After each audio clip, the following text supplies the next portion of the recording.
Grand Rising. How are you guys doing? I hope that you guys are having a great Wednesday. Oh, no, Thursday morning. The week is just flying by, isn't it? I want to talk to you. I know there's a lot of buzz going on about HBCUs. And I just want to I've made a couple of videos at least about HBCUs and my take on HBCUs. Um, I want to add some more stuff to it because I have a lot to say about HBCUs apparently. Okay, so here's the deal. Um, HBCUs, historically black colleges or universities, or institutions of higher learning where predominantly the predominant demographic, if you will, most of the students are black. For those of you who don't know, are the curriculum per se, the culture, the climate, all of that's supposed to be geared towards students of African descent. It's supposed to actually make us as a people, our students, feel more comfortable in a learning environment. And so that was, I guess, the mindset behind the creation of HBCUs. I also want you to keep in mind that most HBCUs started out as seminaries, theology schools, if you will. They began out of the church. Most HBCUs were founded in the late 1800s, I want to say starting in the 1840s and beyond, maybe to the early 1900s. That's when most HBCUs, most of them, not all of them, but most of them were created in that time frame. With that in mind, and you're saying, okay, Winona, what's the purpose of you going into the history behind HBCUs? Stay with me, you'll find out why in a second. Okay, with that in mind, please understand what was going on in this country from 1840s, 1860s, clean up to the early 1900s.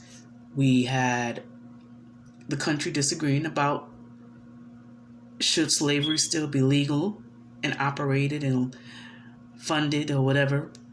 We had the Civil War in the 1860s. We had the North that won the Civil War. And we had the Reconstruction that occurred thereafter in the late 1800s, clean up until the 1900s, early 1900s, if you will. Also, the so-called Azusa Street Revival occurred in 1906. It was supposed to be a revival that unified the church, but if you really study, I wrote a book about that revival called The Fruits of Azusa. I did my research for 2 years for that book, and I found out that after the Azusa Street Revival, the church was fragmented. It was cut apart in denominations that we still have active to this day. Thousands of denominations were birthed out of the Azusa Street Revival. So how can a revival that was sent from the Most High cause so much division in the church? That's another thing. I'm not here for that. You need to get my book if you're interested in finding out what happened and why it happened in the church after the Azusa Street Revival. Anyway, I say that because as another fruit, if you will, of Azusa was a formation of a lot of different denominations. Out of these denominations were birthed a lot of colleges and universities. And like I said, most HBCUs started out as religiously based organizations. Came out the church, basically. Excuse me. So with that in mind, we need to ask ourselves, and we also need to understand during the Reconstruction, I need to go back up a little bit. During the Reconstruction, the country started out very favorable, in favor of helping the African American, or those of us of African descent that were born on American soil. I'll use that terminology. There were conditions that were very favorable for us, our ancestors. They did promise the 40 acres and a mule that they never delivered on, but there were other things that the government did try to do, and philanthropists and abolitionists of the day did try to do to help the advancement of, yes, I'm going to say it, the Negro. So anyway, after a while, there was a lot of contention because some people were very upset that black people were getting all this help, that the Negro was getting all this help, and they didn't know how to work because our ancestors did all the work for them. So they didn't know how to work. They didn't know how to get a job. They didn't know how to keep a job, take care of their families. But because our ancestors knew how to work, because they made us work for free for centuries, we knew what to do out the bat. We out the gate. We prospered as a people because we knew how to work. Even though they didn't want us to be educated, there were some of our ancestors that learned how to read. And the first book that they learned how to read was the Bible that y'all dissected. But anyway, the point is that they learned how to read. So I'm going through this history lesson because history is very important. If you don't know your history, you are bound to repeat the history. And if we really know the true history behind the HBCUs, behind the church, and behind this country as a whole, we will be very, very astounded, very surprised and shocked, and we will not want to repeat the mistakes of our ancestors. Or we shouldn't anyway, because the definition of insanity is doing the same thing over and over and over again and expecting something different. And are you insane? I'm not insane. Anywho, so keep in mind, most of the HBCUs were religious schools. They came out of church. Okay? Now, you need to ask yourselves, we need to ask ourselves, schools cost money. Let's just be blunt. You can't run a school without any money. Okay? You can't open up a school without any money. That's a big part of the problem on the continent. We got a lot of schools that have been open there, and they've not been infiltrated by perversion. They're not teaching their children to experiment with their sexuality. They're not teaching them demonic, crazy stuff like they're doing in the schools here. But they don't have any funding. So they deal with a lot of lack. The children deal without a lot of things that they need because there's no funding. And so in this country, a lot of the schools were started.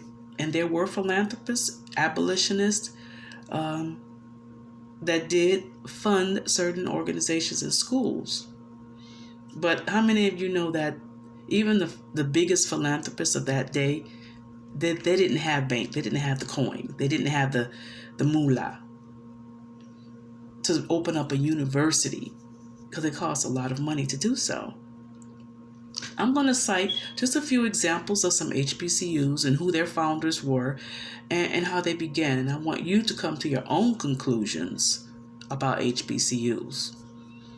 Alabama A&M University was founded by William Hooper Council with 2 L's. He was a black man who was a former slave, and he got his funding from the Democratic Party. Now, let's back up a little bit. The Democratic Party of that day, I'm not going to say they were different than the Democratic Party that we know of today. The Democratic Party during the Reconstruction era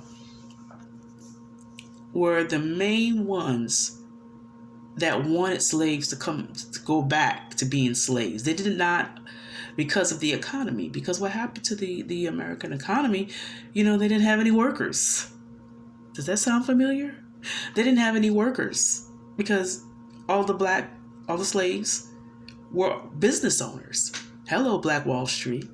Huh? And so the slaves weren't making white men money anymore. So the economy of the country just nosedived. And the Democrats, Dixie Party, Google it. The Great Compromise, Google it. That was all funded by Democrats. Democrats. It wasn't the Republicans, y'all. For all you partisan people, it wasn't the Republicans that put you back into that put Jim Crow into effect and lynching and all this and all that. It was not the Republicans. It was the Democrats, Demi-rats, Dixiecrats.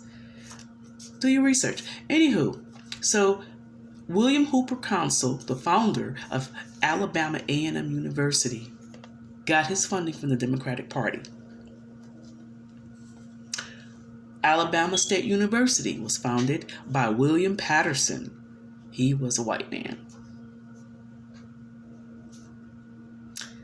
Concordia College, which closed in 2018, was funded by a black teacher named Rosa Young.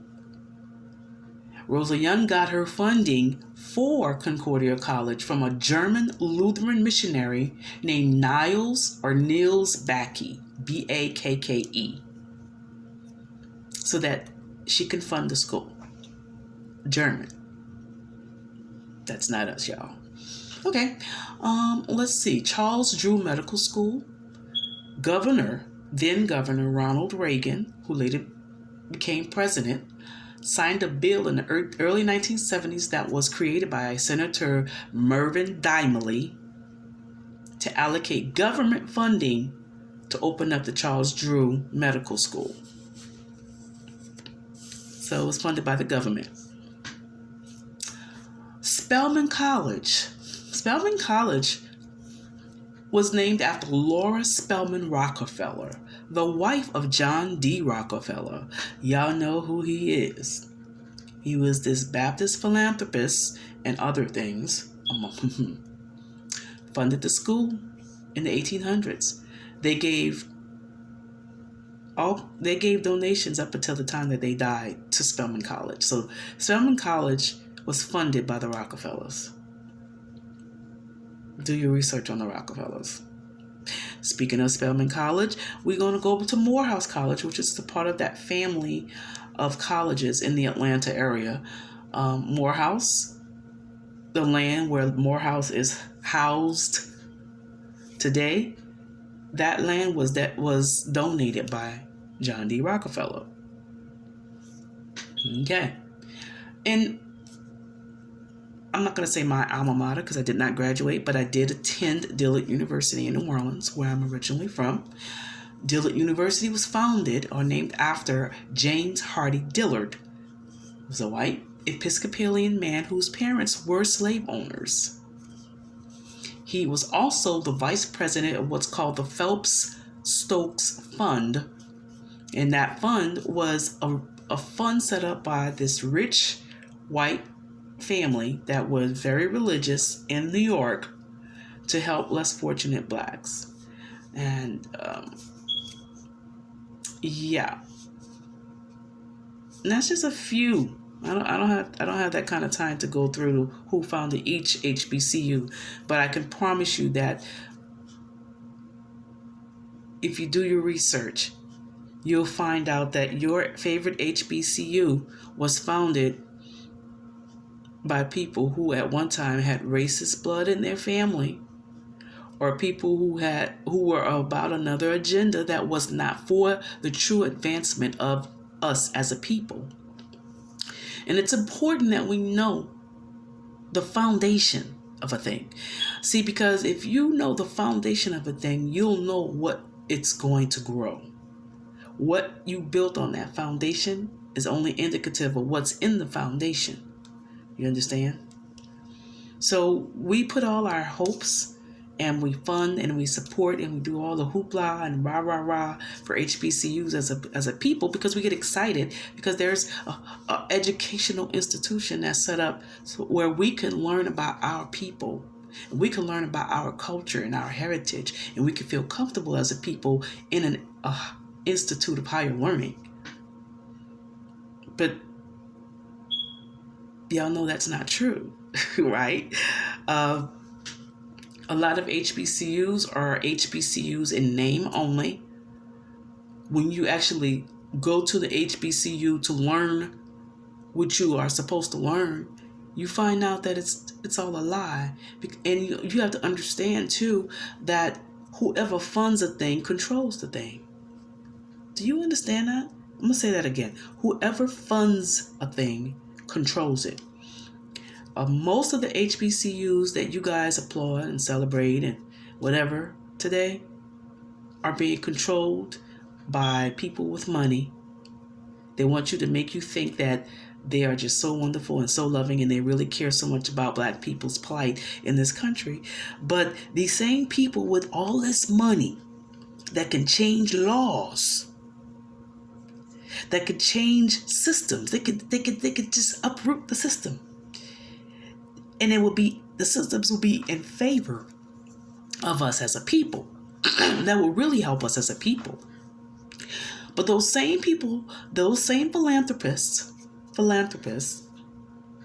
that give to your organizations, to your HBCUs, to the NAACP or the Urban League, all these so-called institutions that's supposed to be for Black people, but they're controlled.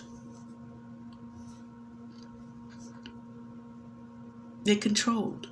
It's to keep you in line. It's to program you, keep you in check. When you get a degree from an HBCU, all it is certification. This is a trained Negro. They know how to act when we put them in our office. They know how to act if we elect them into office. They know how to act if we hire them. That's all that says, which is why you get the job. It's not that you got a better education. You just were programmed. You were programmed.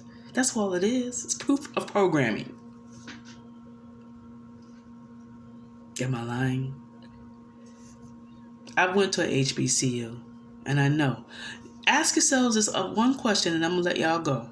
Why is it that when somebody goes to HBCU and they get a degree, and they show the degree, or they whatever, or they get their transcripts reviewed by their prospective employer, they say, oh, well, you know what? Your credits for this doesn't match our credits for that. So now you got to go back to school and you need to go to one of our approved colleges and get some more certification. You got to get another degree so that you could be up to par and meet our standard for this position.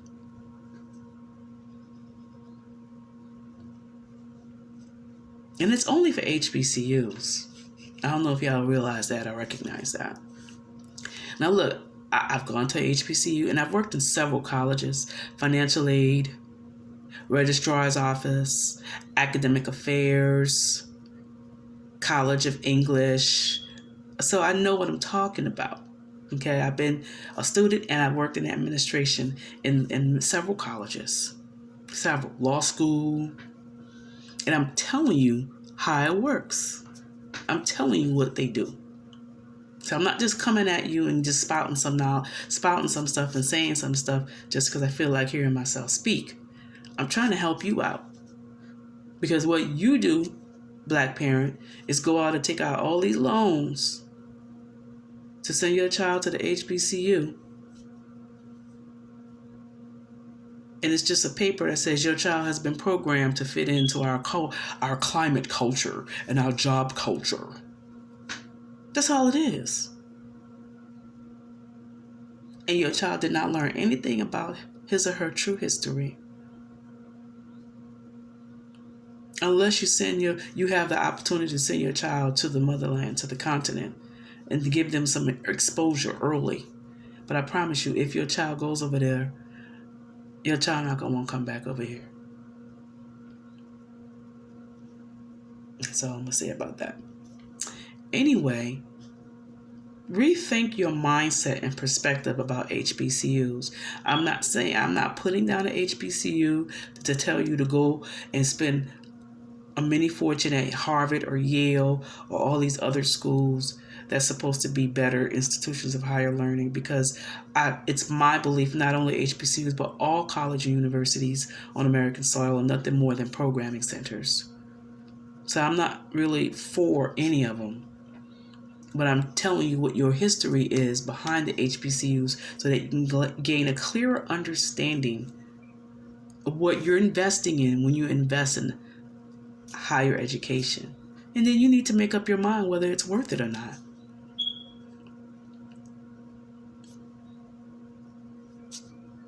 You guys have a wonderful day and be blessed. In the name of Yahushua HaMashiach.